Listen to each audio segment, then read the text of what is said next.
Hello दोस्तों, नमस्कार। आप सभी का स्वागत है। जैसा कि आपको पता है कि ये हमारा तीसरा वीडियो है।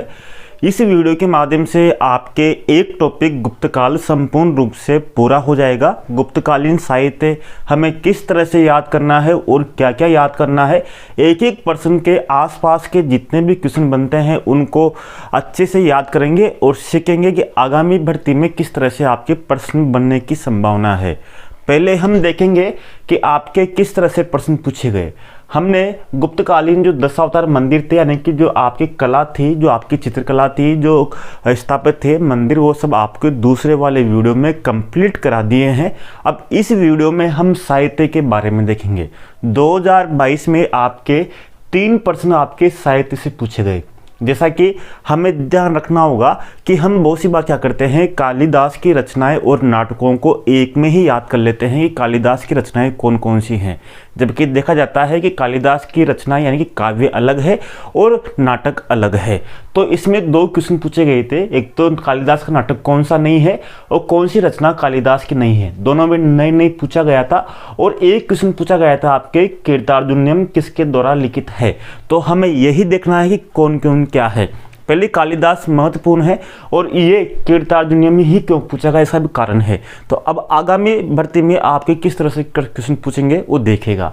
पहले तो हमें अगर साहित्य की बात करें तो साहित्य में पहले आपको ध्यान देना होगा कि गुप्तकाल को साहित्य की दृष्टि से भारत का स्वर्ण युग कहा जाता है और जो कालिदास थे, कालिदास को भारत का शेक्सपियर कहा जाता है। अगर आप देखोगे समुद्रगुप्त को, जो समुद्रगुप्त था उसको भारत का नेपोलियन कहा जाता है। तो भारत का नेपोलियन समुद्रगुप्त, अब भारत का शेक्सपियर किसे, कालिदास को। दोनों को एक ही व्यक्ति ने, स्मिथ ने ही किसको, यानी कि नेपोलियन, भारत का नेपोलियन समुद्रगुप्त को, अब भारत का शेक्सपियर कालिदास को, दोनों को स्मिथ ने ही कहा था।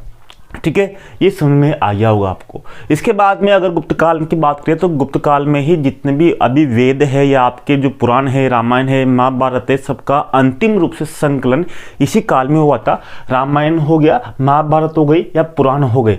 महाभारत को जय संहिता भी कहते हैं। जय संहिता के बाद में इसका नाम हुआ भारत और भारत के बाद में इसका नाम हुआ महाभारत। इसके बाद में रामायण, यानी कि जो अंतिम जो था वो संकलन गुप्तकाल में किया गया।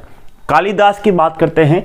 कालिदास के बारे में कहा जाता है कि ये उस समय के जो सर्वश्रेष्ठ कवि माने जाते हैं गुप्तकाल के।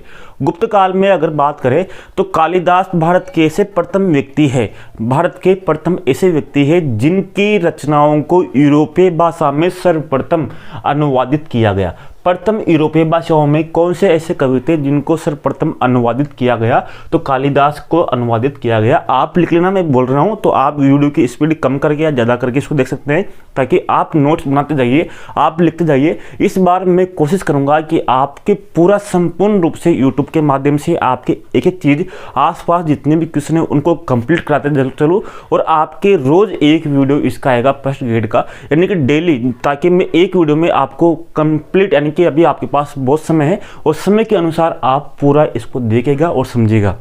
ठीक है, यूपी में इनका जन्म हुआ था। स्मिथ ने, आपको पता होगा, इनको भारत का शेक्सपियर कहा था। अब बात करते हैं इनके कालिदास के 3 नाटक और 4 काव्य थे। तो काव्य को बोलते हैं रचनाएं।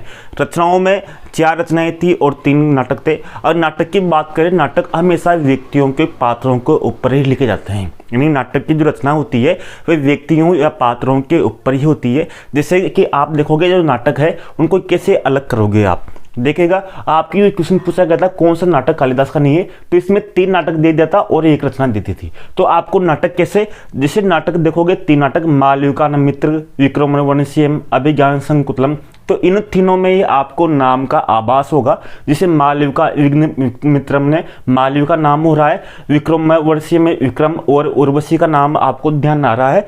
इसी तरह अभिज्ञान शाकुंतलम में शकुंतला का नाम ध्यान आ रहा है। यानी कि जिन रचनाओं में जो नाम दिखे आपको, तो मान लेना कि वो कालिदास के नाटक है। इसी तरह जैसे अभिज्ञान शाकुंतलम में आपको पता होगा राजा दुष्यंत और शकुंतला का जो संवाद है इसमें। इसी तरह मालविका, अग्निमित्र मालविका का है।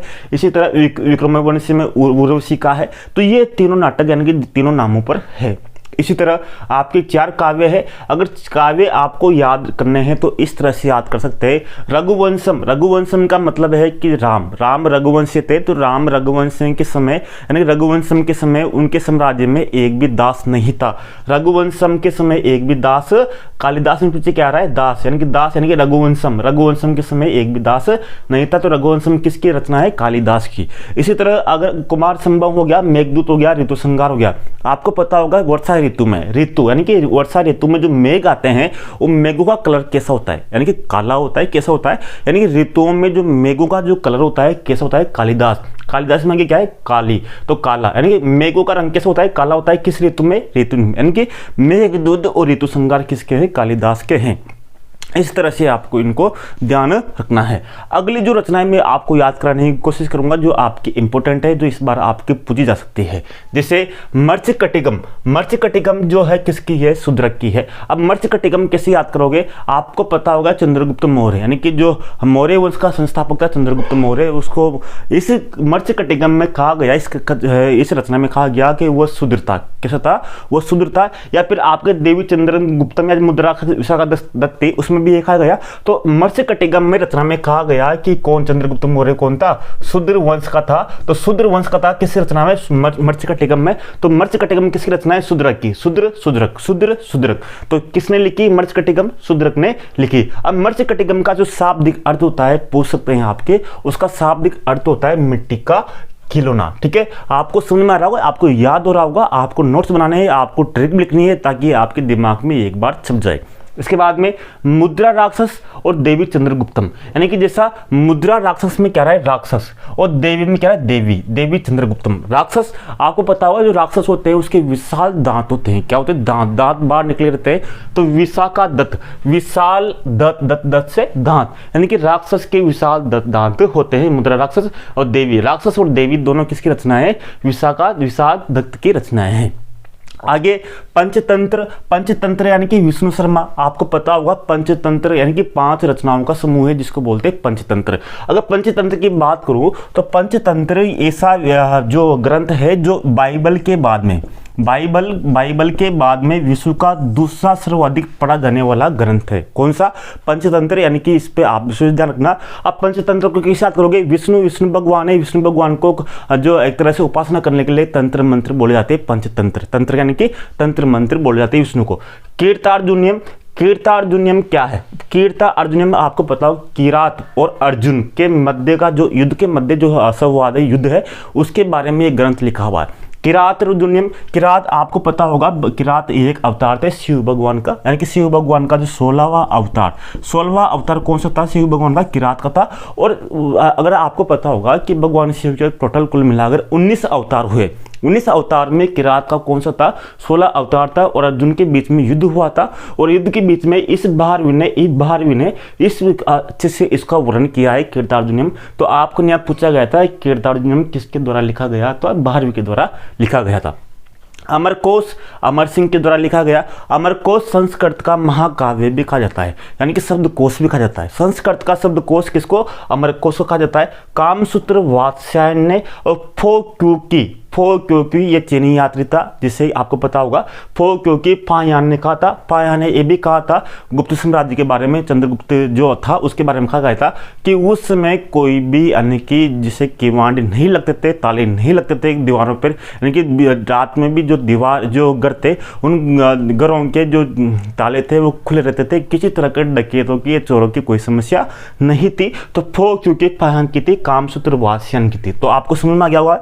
इसी तरह उस समय आपको जो नवरत्न थे, जैसे आपके रिट में पूछा गया थे नवरत्न, तो आपको कक्षा जो 7-8 की जो बुकें समाधि में चलती है उसमें आपके नवरत्न दे रखे हैं, उसको आपको एक बार देख लेना है, या मैं आपकी उसकी PDF टेलीग्राम पर दे दूंगा, उस पर आपको ये वहाँ पर डाउनलोड यानी कि आपको वहाँ पर देख लेनी है। और इन सभी चीज़ों को मैं टेलीग्राम पर डाल देता हूँ ताकि आपको वहाँ पर मिल सके। आगे बात करें वराहमिहिर, वराहमिहिर कहाँ का था, उज्जैन का था। ये खगोलविद था, यानी कि खगोलविद था कौन सा, वराहमिहिर, एक बहुत शानदार खगोलविद था। मालवा भी मिलता है बहुत सी जगह, लेकिन उज्जैन मुख्य रूप से वराहमिहिर की जो मिलती है वो उज्जैन में मिलती है।